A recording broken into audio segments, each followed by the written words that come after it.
法治故事耐人寻味，不容错过。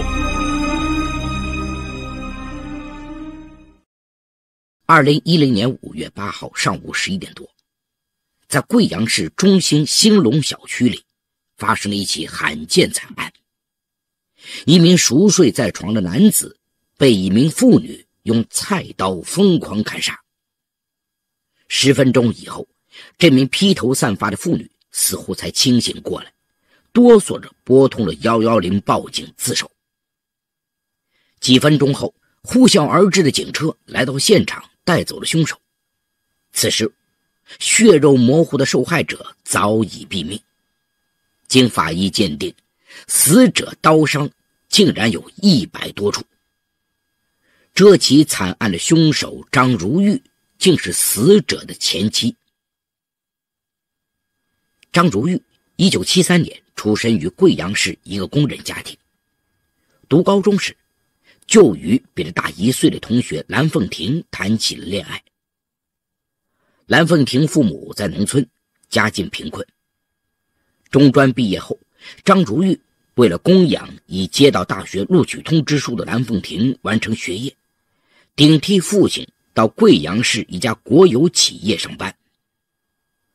张如玉的倾心付出让蓝凤婷感动不已，她发誓要爱他一辈子，还开玩笑地说，除非我哪天得了绝症，才会主动离开你。蓝凤婷大学毕业后应聘到一家烟酒代理公司工作。1998年国庆节期间，蓝凤婷与张如玉结了婚。1年后，他们的女儿蓝敏出生。蓝凤婷工作刻苦又勤于钻研，她从普通业务员干起，几年后就被提拔为经理。2004年，蓝凤婷一家在市区买了一套2室的住房。而在蓝凤婷的事业一路顺风顺水的同时，学历不高的张如玉却因为单位不景气被裁员下岗。蓝凤婷每月除了几千元工资，年底还有奖金。尽管一家人生活无忧，但他觉得妻子还年轻，就鼓励他去参加就业培训，学点技术好找工作。张如玉却已经习惯做一个闲适的家庭主妇，夫妻俩开始有了隔阂。妻子不思进取，与自己难以沟通，蓝凤婷开始后悔自己当初的抉择。蓝凤婷在公司人脉不错，经常有熟人和朋友托着找关系进货。每次办成事，朋友都会送的钱，他偷偷积攒了10几万的存款。2007年初夏的一天，蓝凤婷在家茶艺馆里喝茶，遇到了贵阳女大学生张霞。张霞刚刚从一所3本学校毕业，为谋生暂时到茶楼做服务员。面对明眸皓齿的张霞，蓝凤婷觉得自己心情好了许多。而张霞见蓝凤婷儒雅风趣，给她服务时就更加周到细致。慢慢的，2个人心里都有了依依不舍的情愫。特别是当张霞得知蓝凤婷是公司的红人，前途无量，但家庭生活却苦不堪言时，更是毫不掩饰自己的爱慕之情。不久，投桃报李的张霞把自己的身体献给了蓝凤婷。张霞年轻漂亮，而且有文化，和自己有共同语言。而张如玉憔悴不堪，不可理喻，2人之间已经无话可说。那个家除了女儿，几乎没有值得他留恋之处。蓝凤婷想离婚的念头越来越强。2008年12月初，蓝凤婷发现喉管里总感觉有东西堵着，说话的声音也变得沙哑了。张如玉当即陪着丈夫一起到医院去看医生。医生给她做了镜检后，表情严谨地告诉他们，在蓝凤婷喉管中部发现一个阴影，可能是肿瘤，需做进一步检查。医生的这个出诊结果让夫妻俩的心都悬了起来。第二天下午，蓝凤婷独自去医院拿病历结果。她走后不久，不放心的张如玉就打电话去问结果。没想到蓝凤婷的电话却怎么都打不通。实在等不及了，张如玉就匆匆赶去医院问结果。值班医生已经下班走了。当天晚上，蓝凤婷一夜未归，张如玉也几乎是一夜未眠，坐立不安。次日上午10点，蓝凤婷终于出现在焦虑不安的张如玉面前，一脸憔悴和哀戚的样子。这个 CA 是什么意思啊？张如玉看着丈夫递过来的化验单，小心翼翼地问道。哎。蓝凤婷只简单地说了一个字，就垂下头不语了。张如玉大哭起来。张如玉表示愿意把房子卖了给丈夫治病，但蓝凤婷说她不想受手术和化疗的痛苦，也不想拖累张如玉和女儿，她要和张如玉离婚，然后独自一人回老家铜仁找老中医保守治疗。蓝凤婷的老家铜仁是有名的长寿之乡，那里水好，空气好，有很多来自全国各地的病人都到铜仁的乡间疗养。在蓝凤婷以死相逼的情况下，张如玉最终含泪同意了他提出的离婚方案。2009年2月10号，蓝凤婷和张如玉在贵阳市小河区民政局办理了离婚手续。夫妻俩协议，女儿蓝敏由张如玉抚养，家里的10几万存款、住房归张如玉所有，蓝凤婷净身出户。虽然如此协议，但张如玉还是把存折都交到了蓝凤婷手上，让她带上看病。办完离婚手续后，蓝凤婷说想在老家清静休养，让张如玉不要给她打电话，万一有什么事情就打她表哥赵广的电话。果然蓝凤婷走后连手机都关了。因为担心前夫的病情，日夜焦虑的张如玉几次打电话给蓝凤婷的表哥，表哥说蓝凤婷回老家住了几天，又到一个人迹罕至的深山里去了，具体在哪里他也不知道。张如玉因为在家要照顾女儿上学，所以他一直没去探望。张如玉决定想办法挣钱给前夫治病。2009年春，张如玉通过中介公司终于找到一个去新西兰劳务输出赚钱的机会。到了新西兰，他才知道他的工作其实就是给10几个中国的小留学生当保姆，照顾他们的生活。为此张如玉吃尽了苦头，他每天早上4点多钟就起床，直到晚上12点多才能上床睡觉，每天的时间都是在做饭洗衣服。2010年初，张如玉带着辛苦1年积攒下的近10万元钱回到了贵阳。张如玉回家看了女儿后，第二天就坐上长途汽车来到铜仁，跋涉了10多个小时，在铜仁县城找到了赵广。见到风尘仆仆的张如玉，赵广沉默了半晌，这才说：其实蓝凤婷根本没来我这儿，我说的那些话都是他央求我对你说的。忧心忡忡的张如玉又步行几10里山路，赶到蓝凤婷老家的小山村，找到蓝凤婷的哥哥和父母。没想到蓝凤婷的哥哥和父母也说没和蓝凤婷联系过。焦急万分的张如玉多方打听蓝凤婷的去向，可都没人知道她的下落。2010年3月，张如玉再次到蓝凤婷父母那里打听她的情况，见2位老人欲言又止的样子，张如玉扑通一下跪在他们面前说道：求求你们告诉我，他现在在哪里吧？他得了癌症，我怕耽误了他的治疗啊。”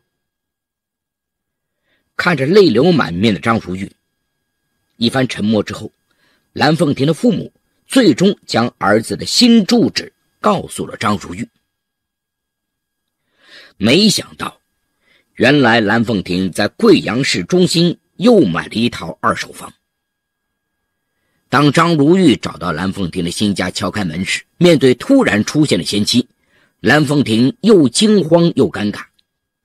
他吞吞吐吐地告诉张如玉，这个叫张霞的女孩听说她得了癌症，一定要来照顾她。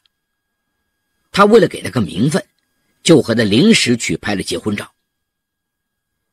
心烦意乱地回到家后，张如玉越想越觉得前夫的解释不合常理。他赶到医院，找到了当初为蓝凤亭看病的王医生。王医生翻出蓝凤亭原始的检测报告单，上面根本就没有 CA 2个字。王医生说，他只是声带息肉，根本就不是什么癌症。张如玉顿时明白了，蓝凤亭大费周折，原来就是为了骗自己与他离婚，然后与他的情人结婚呐。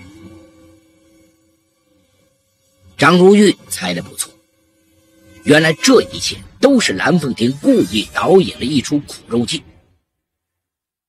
蓝凤亭把自己的病历偷偷做了篡改，然后和张如玉离了婚。离婚后，他又重新买了一套新房和家具，迫不及待地与张霞结了婚，过起了神仙般的生活。但想到张如玉一直对他死心塌地，怕他知道真相来闹事儿，他又说自己回老家治病，并让表哥和父母一起帮着自己圆谎。他想，只要生米煮成了熟饭，假以时日，张如玉再泼辣也奈何不了自己。没想到这一年，张如玉对他痴心不改呀。张如玉找上门来后，心虚的蓝凤亭怕他闹出事儿了，于是拉上张霞想出去躲几天，再想办法摆平张如玉。但在外1周后，张霞不干了，他说，你和他已经离婚了，我们在一起名正言顺，我不想和你像做贼一样躲着他。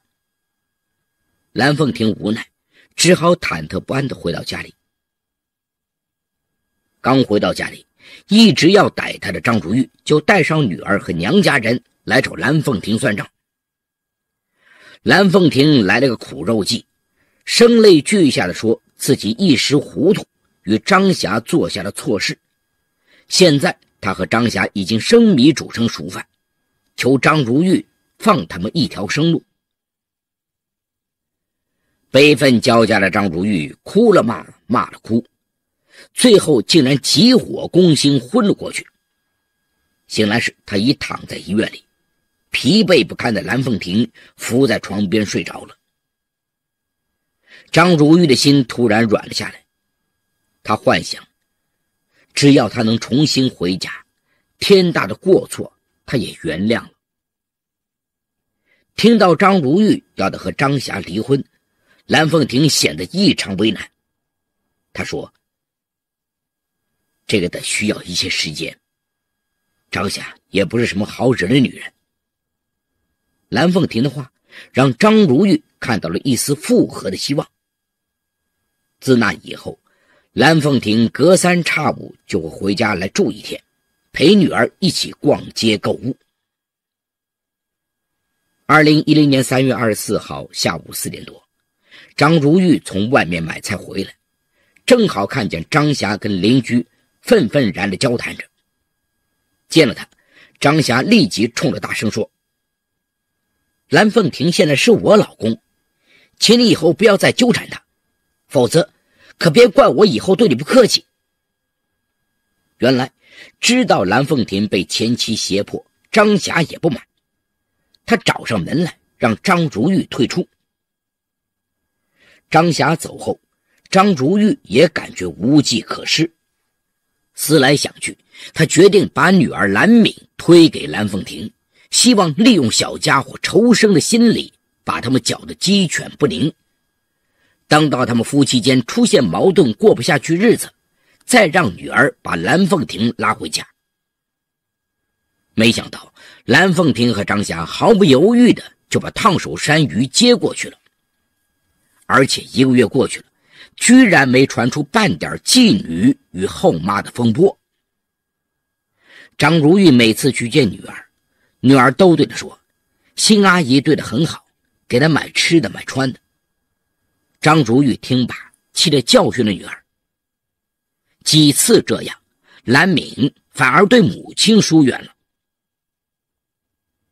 一计不成，张如玉又想出了第2计。他觉得张霞看中蓝凤婷，肯定是因为钱。当初离婚时，蓝凤婷把家里的存款拿走了，但按照协议，那钱应该是张如玉的，何况还有自己打工挣来的血汗钱也给了蓝凤婷。现在只要再把这些钱要过来，张霞10有8九不会再喜欢他。2010年4月初，张如玉来到蓝凤婷家，告诉她，她和女儿生活困难，让她把原来家里的存款给她，把她的钱也还给她。蓝凤婷嗫嚅地说，10几万元存款早已买房交了首付，张如玉的钱也被她拿去还了贷款。